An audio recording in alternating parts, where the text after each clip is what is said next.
Assalamualaikum warahmatullahi wabarakatuh. Perkenalkan, nama saya Hidayah Kia Adriani Nasution dengan NIM 4192411004 dari kelas G. Pada kesempatan kali ini, saya akan mempresentasikan sebuah materi mengenai multimedia interaktif untuk memenuhi tugas pada mata kuliah Media Pembelajaran Matematika Berbasis IT yang diampu oleh tim dosen Bapak Budi Haloman Siregar SPD MSc, Bapak Khairuddin SSI MSI, dan Ibu Ade Andriani SPD MPD.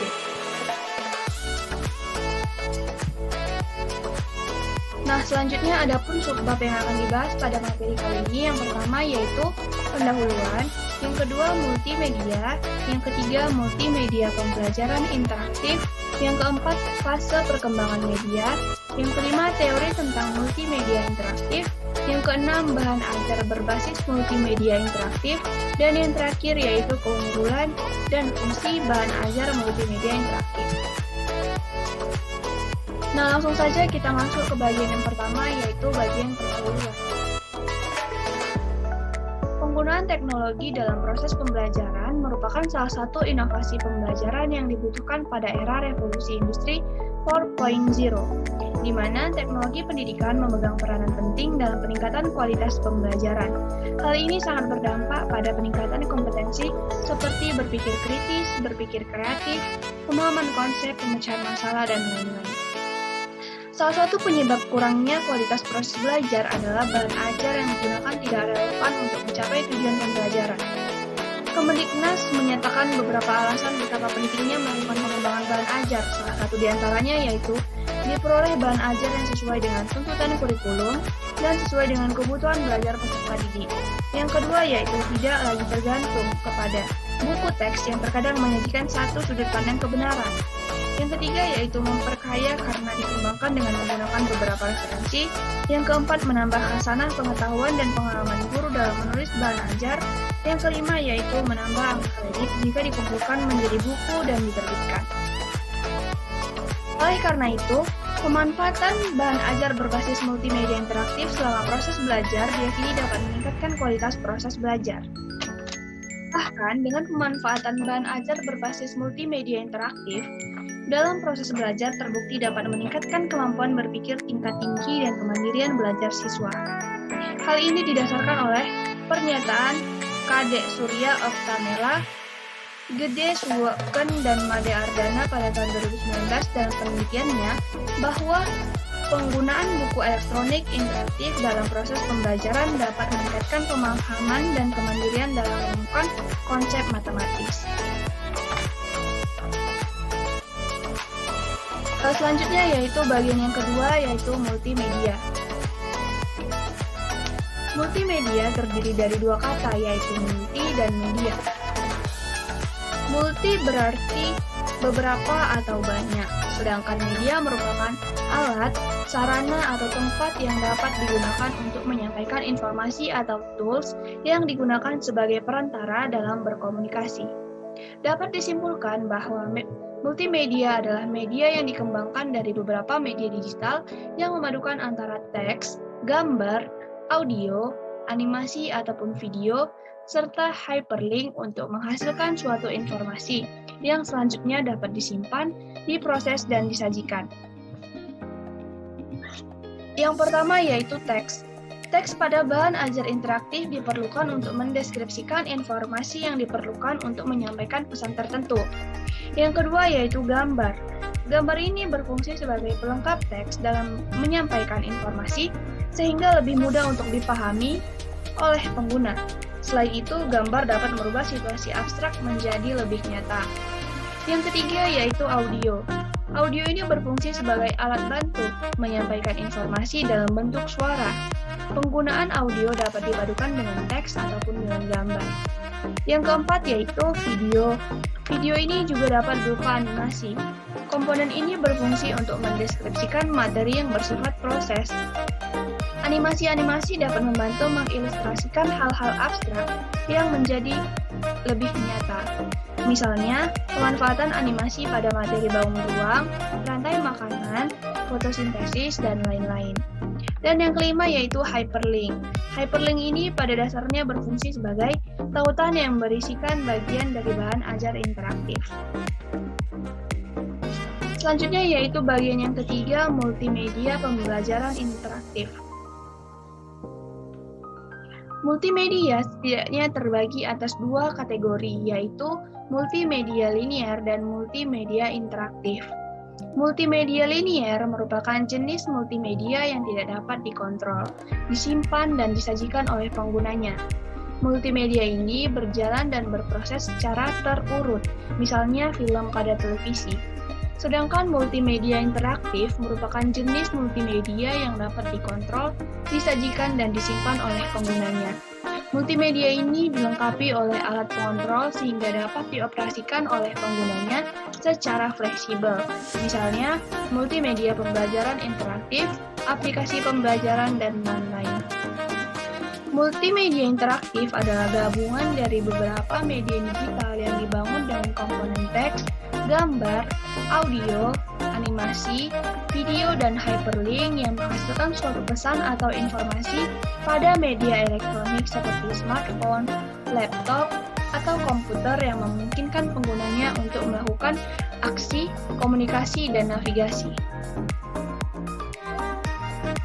Interaksi yang dimaksud tersebut yaitu yang pertama, interaksi antara elemen-elemen yang membangun bahan ajar interaktif tersebut. Yang kedua, interaksi antar lingkungan yang ada di sekitar baik lingkungan virtual dan nyata. Misalnya, posisi lokasi yang ditangkap oleh media, informasi cuaca saat penggunaan, dan lain sebagainya. Dan yang ketiga yaitu interaksi antara bahan ajar interaktif dengan penggunanya. Misalnya, siswa dapat mengakses dan berkomunikasi dengan kelompok belajar melalui bahan ajar tersebut. Adapun 4 level utama interaktivitas yang dilakukan pengguna menurut Boskort dan Boskayet pada tahun 2015. Yang pertama yaitu level pasif. Pada level ini, pengguna hanya bertindak sebagai penerima informasi. Yang kedua yaitu level partisipasi terbatas. Pada level ini, siswa dapat melakukan respon sederhana pada saat menggunakan bahan ajar tersebut. Yang ketiga yaitu level partisipasi kompleks. Pada level ini, siswa dapat melakukan banyak respon dengan cara yang bervariasi dalam menanggapi isyarat instruksional. Dan yang terakhir yaitu level partisipasi nyata. Pada level ini, pengguna terlibat aktif dalam menanggapi isyarat instruksional secara kompleks.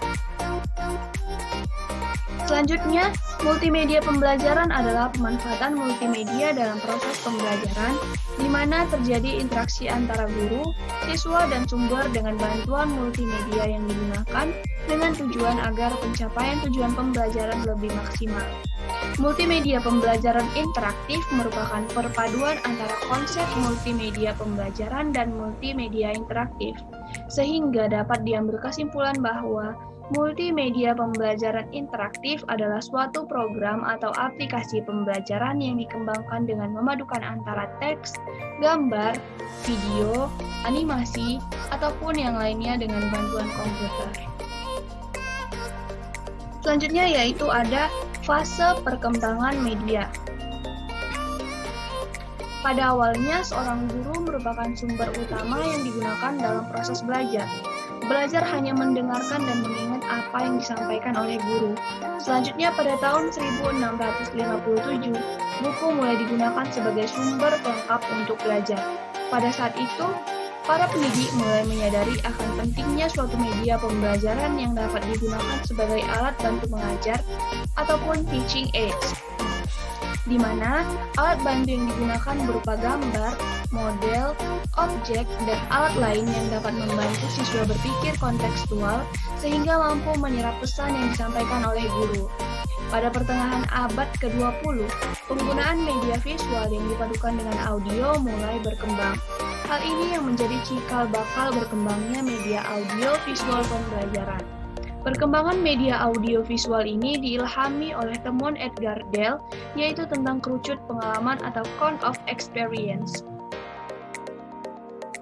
Ia menyatakan bahwa terdapat 11 tingkat pengalaman belajar jika ditinjau dari sudut pandang konkret menuju abstraksi, yaitu yang pertama, pengalaman langsung, yang kedua, observasi, yang ketiga, partisipasi, yang keempat, demo, yang kelima, wisata, yang keenam, televisi, yang ketujuh, film, yang kedelapan, radio, yang kesembilan, visual, yang kesepuluh, simbol, dan yang terakhir yaitu verbal. Konsep pengalaman atau count of experience mengunggah para pendidik untuk terus berkolaborasi dengan para pakar teknologi untuk terus menciptakan media yang dapat digunakan secara efektif. Selanjutnya, perkembangan dan kemajuan media ditandai dengan kemajuan teknologi yang ditemukan pada zamannya.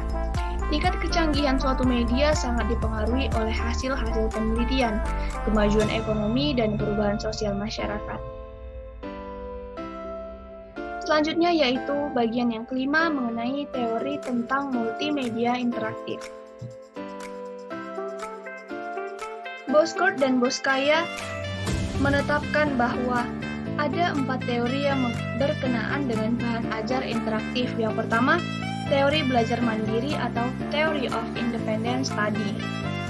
Teori ini menekankan kemandirian pembelajar dan pengadopsian teknologi sebagai cara untuk mengimplementasikan kemandiriannya itu, sehingga pembelajaran dapat terjadi tanpa batasan waktu dan ruang. Yang kedua yaitu teori jarak tanggapan atau Theory of Transactional Distance. Teori ini adalah lanjutan dari teori pembelajaran mandiri. Teori jarak tanggapan mengacu pada jarak kognitif antara pengajar dan pembelajar. Jarak tanggapan adalah perpaduan antara psikologikal dan komunikasi, peluang adanya kesalahpahaman antara input yang disampaikan pengajar ke pembelajar menurut Moore pada tahun 2007. Yang ketiga yaitu teori kekayaan media atau Theory of Media Richness. Duff and Langell pada tahun 1984 menyatakan bahwa teori kekayaan media berdasarkan pada teori pemrosesan informasi. Berdasarkan teori ini, semakin bias pesannya, maka akan dibutuhkan lebih banyak petunjuk dan data untuk dimengerti. Teori kekayaan media menempatkan media komunikasi yang berkelanjutan untuk mengomunikasikan pesan yang kompleks. Yang keempat yaitu teori pembelajaran multimedia atau Theory of Multimedia Learning. Teori ini dikemukakan oleh Richard Mayer yang menjelaskan pembelajaran dengan multimedia dari perspektif psikologi pendidikan dan menekankan bahwa individu akan belajar lebih baik ketika pesan multimedia dirancang secara konsisten sesuai cara berpikir manusia.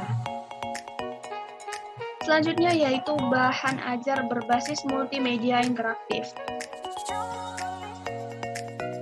Bahan ajar merupakan suatu perangkat informasi atau alat, baik berupa tulisan maupun bukan tulisan yang disusun secara sistematis dan berfungsi membantu proses belajar untuk mencapai tujuan pembelajaran.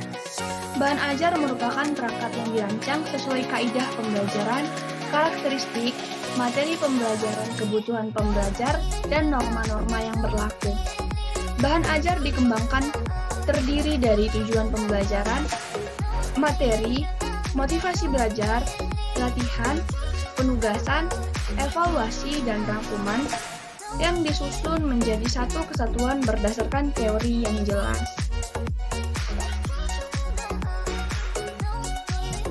Berdasarkan fungsi dan bentuknya, bahan ajar dibedakan menjadi 4 bagian. Yang pertama, bahan ajar versi cetak, misalnya buku, modul, brosur, dan lain-lain. Yang kedua, bahan ajar versi audio, di mana bahan ajar ini hanya dapat didengar, misalnya radio, kaset, CD, dan lain-lain. Yang ketiga yaitu bahan ajar audio visual, di mana bahan ajar ini dapat didengar dan dilihat, misalnya video ataupun animasi dan yang lainnya. Yang keempat yaitu bahan ajar multimedia interaktif, di mana bahan ajar ini dapat dirancang berbasis komputer seperti Computer Assisted Instruction atau CAI, dan bahan ajar berbasis web lainnya. Berdasarkan pengelompokan dan jenis bahan ajar tersebut, maka seorang guru atau dosen harus mampu memilih dan merancang bahan ajar yang tepat. Pemilihan dan proses pengembangan bahan ajar perlu memperhatikan beberapa aspek berikut. Yang pertama yaitu tujuan pembelajaran, di mana proses pengembangan harus mempertimbangkan capaian pembelajaran berupa peningkatan kompetensi, pengetahuan, sikap, dan keterampilan. Yang kedua yaitu kematangan kognitif siswa.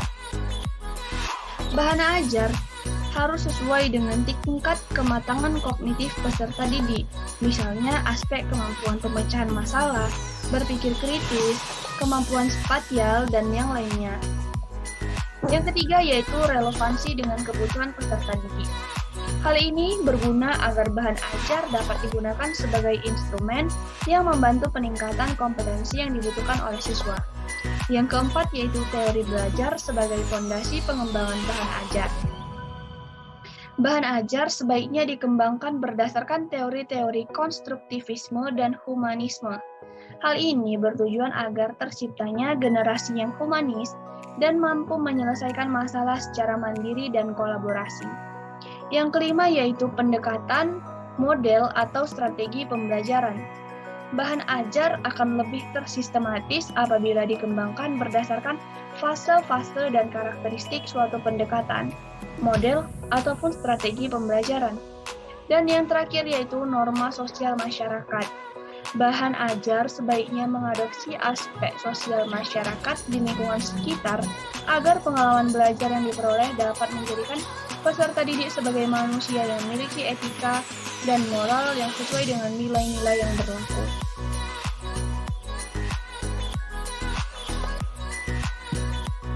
Adapun fungsi bahan ajar yang pertama yaitu pedoman bagi guru ataupun dosen untuk melaksanakan aktivitas belajar yang berorientasi pada student-centered learning. Yang kedua yaitu pedoman substansi materi dan tujuan belajar yang ditetapkan. Yang ketiga yaitu alat evaluasi yang terarah untuk mengukur capaian pengetahuan, sikap, dan keterampilan. Selain itu ada juga fungsi bahan ajar interaktif. Yang pertama yaitu sebagai salah satu alternatif bahan ajar yang dapat digunakan pada proses belajar daring dan luring. Misalnya, bahan ajar ini sangat efektif digunakan pada proses belajar daring selama mewabahnya virus corona. Yang kedua yaitu sebagai media berbagi informasi secara masif, di mana bahan ajar interaktif ini sangat mudah disebar dan digunakan secara masif tanpa memerlukan biaya yang besar. Selanjutnya yaitu keunggulan dan fungsi bahan ajar berbasis multimedia dan interaktif. Yang pertama yaitu keunggulan bahan ajar interaktif. Yang pertama, lebih cepat menemukan informasi yang diinginkan. Pencarian informasi pada bahan ajar interaktif cukup menggunakan search engine atau fitur pencarian. Yang kedua yaitu bahan ajar interaktif lebih mudah digunakan dibanding versi cetaknya. Yang ketiga, bahan ajar interaktif dapat melakukan proses revisi, koreksi, dan penambahan informasi dengan tepat dan cepat. Yang keempat yaitu dilengkapi dengan komponen gambar, audio, video, animasi, dan hyperlink sehingga lebih menarik dan lebih mudah memahami kontennya. Yang kelima yaitu bahan ajar interaktif ini lebih mudah diperoleh dan disebarluaskan. Cukup dengan hyperlink, bahan ajar ini sudah dapat digunakan dan disebarluaskan secara masif. Yang keenam yaitu bahan ajar interaktif dipenuhi informasi yang luas dan beragam. Hanya dengan membuat tautan hyperlink pada buku, pengguna dapat memperoleh banyak referensi melalui tautan tersebut. Yang terakhir yaitu dengan multimedia interaktif, maka proses belajar berlangsung secara interaktif, sehingga siswa dapat melakukan aktivitas belajar secara mandiri tanpa ketergantungan penuh dengan guru. Selanjutnya yaitu fungsi multimedia interaktif. Yang pertama, sebagai salah satu alternatif bahan ajar yang dapat digunakan untuk menghadapi perubahan proses pembelajaran daring dan tatap muka. Misalnya, proses bahan ajar ini sangat direkomendasikan untuk digunakan pada proses belajar daring pada saat pandemi COVID-19. Yang kedua yaitu sebagai media untuk berbagi informasi secara cepat dan masif.